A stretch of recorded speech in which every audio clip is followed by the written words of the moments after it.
Program Pancakarsa merupakan visi misi pemerintah Kabupaten Bogor, seperti yang telah diwacanakan sejak kampanye pasangan Bupati Ade Yasin dan Iwan Setiawan, yaitu Bogor Membangun, Bogor Cerdas, Bogor Sehat, Bogor Maju, dan Bogor Berkeadaban.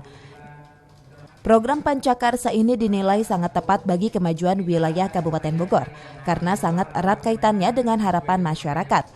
Sehingga program ini perlu mendapat dukungan, baik dari sektor kedinasan pemerintah Kabupaten Bogor maupun elemen masyarakat.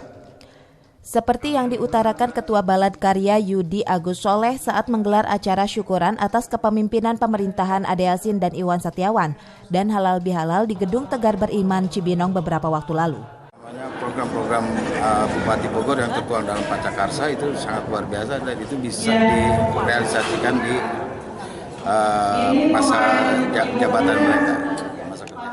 Pihaknya berharap di bawah kepemimpinan Bupati dan Wakil Bupati Bogor Ade Yasin dan Iwan Setiawan, cita-cita pemerintah dan masyarakat Bogor menjadi kabupaten termaju di Indonesia dapat tercapai di periode kepemimpinannya.